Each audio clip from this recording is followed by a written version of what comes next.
முத்தையா அவர்களையும் ஞானாசிரிய பெருமக்களையும் இங்கு அமர்ந்திருக்கும் அடியார் பெருமக்களையும் என் மனம் மொழி மெய்களால் வணங்கிக் கொள்கின்றேன்.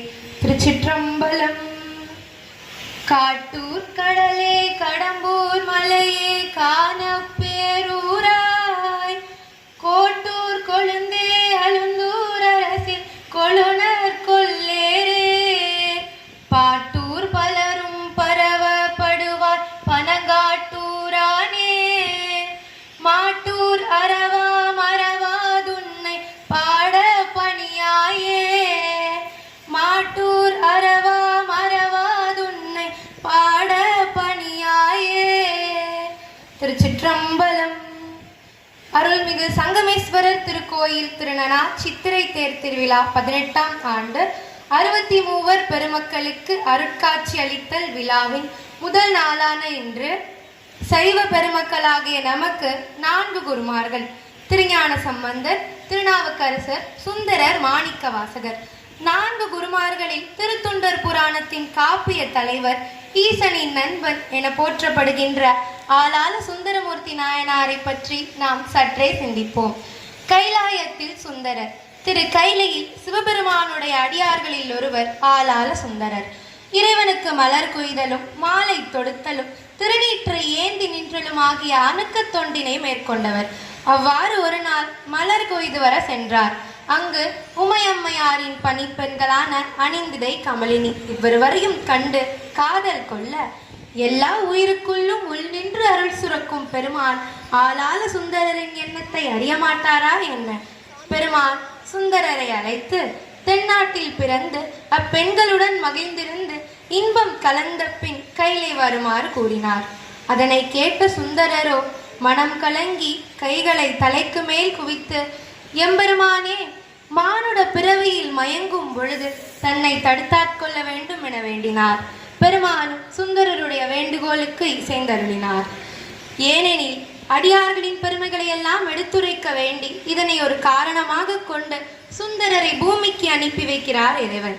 அவ்வாறே பெருமான் அருளால் சுந்தரர் திருநாவலூரில் ஆதிசைவ குலத்தில் சடையனார் இசைஞானியார் மகனாக அவதரித்தார். அந்த நாட்டு மன்னன் நரசிங்க முனையரால் வளர்க்கப்பெற்றார். திருமண வயதும் வந்தது. புத்தூர்ல பிறந்த சடங்கவி என்ற பெண்ணை மனம் செய்ய பெற்றோர்கள் முடிவு செய்தனர். திருமண ஏற்பாடெல்லாம் ஒரு பக்கம் நடந்துட்டு இருக்க அப்ப அங்க ஒரு பெரியவர் வராரு. அங்க இருக்கிறவங்களை பார்த்து, எனக்கும் நம்பி ஆரூரனுக்கும் ஒரு வழக்கு இருக்கு, நம்பி ஆரூரன் தனக்கு அடிமை என்றார். அதை கேட்டு சுந்தரர், அந்தனருக்கு அந்தனர் அடிமையாதல் இவ்வுலகில் எங்கும் இல்லை, இவ்வாறு கூறும் நீ பித்தனோ என்கிறார். அதுக்கு அந்த முதியவர், நான் பித்தனாயினும் பேயனாயினும் பரவாயில்லை, நீ எனக்கு அடிமைதான். உன் பாட்டன் எழுதி தந்த ஓலை இருக்கு, அதனால எதுவும் பேச வேண்டாம்னு சொல்ல சுந்தரர் உண்மையை தெரிஞ்சுக்கணும் இல்லையா? பெரியவர்கிட்ட இருந்த ஓலையை வாங்கி அதை கிழிச்சும் போட்டுறாரு. சபையில இருக்க ஒரு 4 பேர் இதெல்லாம் பார்த்துட்டு, அப்பா பெரியவரே, உன் ஊர் எதுன்னு கேட்குறாங்க. அவரோ திருவண்ணை நல்லூர்னு சொல்ல, அப்ப சரி, உங்க ஊர்லயே போய் வழக்கினை தீர்த்துக்கோங்கன்னு சொல்லி அனுப்பி வச்சிடுறாங்க. திருவண்ணை நல்லூர்ல இருக்கும் அவையினர் ஓலையை கேட்குறாங்க. நம்பி ஆரூரன் கிழித்தது படியோலை தான், என்கிட்ட மூல ஓலை இருக்குன்னு அவர் கொடுக்க, அதுல என்ன தெரியுமா எழுதியிருந்துச்சு? திருநாவலூரில் இருக்கும் ஆதி சைவனாகிய நம்பி ஆரூரன் பெருமானாகிய பித்தனுக்கு கேட்க முதிய வேதியரோ திருவருட்டுறை கோயிலுள் சென்று மறைந்தார். தன்னுடன் வாதிட்டவர் இறைவன் என அறிந்த சுந்தரர் கதறி அழுதார்.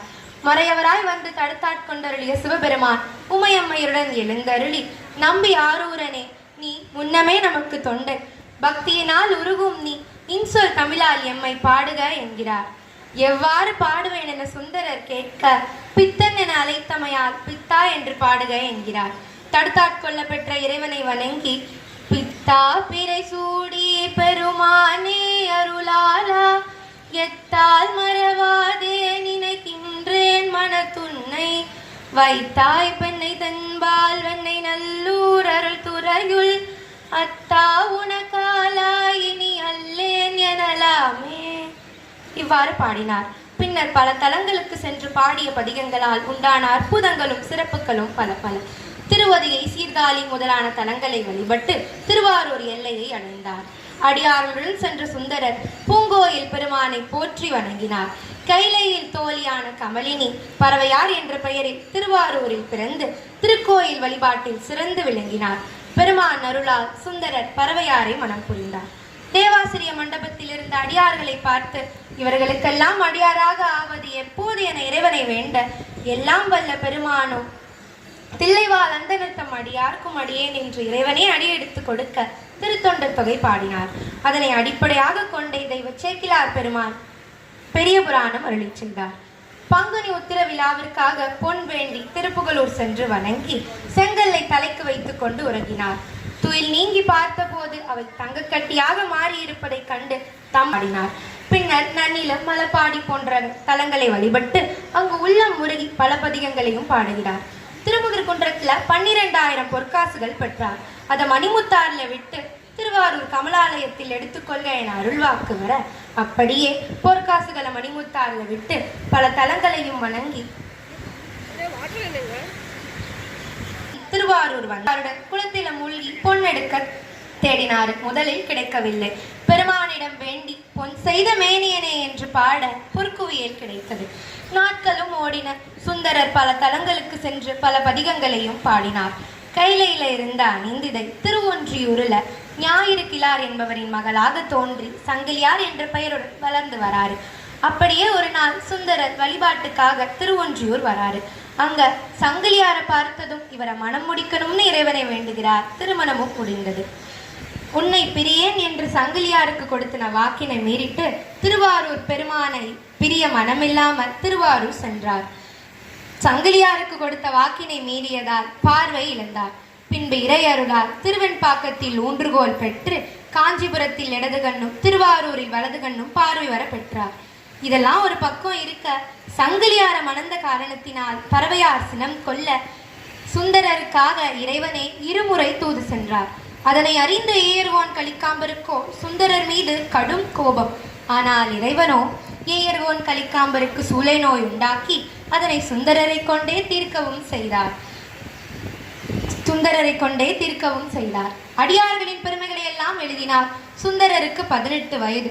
வாழ்ந்தது போதும், வந்த வேலை முடிந்தது என ஏற்றுக்கொள்ள திரு அஞ்சைக்களம் பாலக்கானை சென்று வழிபட்ட பொழுது தலைக்கு தலைமாலை என்ற பதிகத்தால் அடியேனை நின் திருவடியில் சேர்த்தல் வேண்டும் என விண்ணப்பிக்க இறைவனும் தான் வலம் வரும் 2000 தந்தங்களை உடைய ஐராவணம் வெள்ளை யானையை அனுப்பி வைக்கிறார் தன் நண்பர் சுந்தரருக்காக.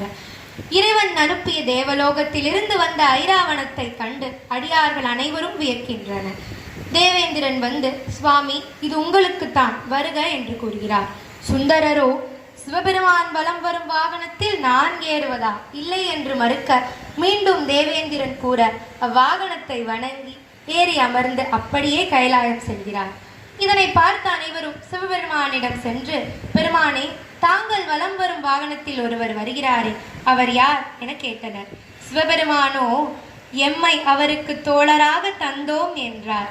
ஏனெனில் நண்பர்கள் நம் வாழ்வில் முக்கியம் என்பதை வள்ளுவர் 5 அதிகாரங்களில் நமக்கு தந்துள்ளார்.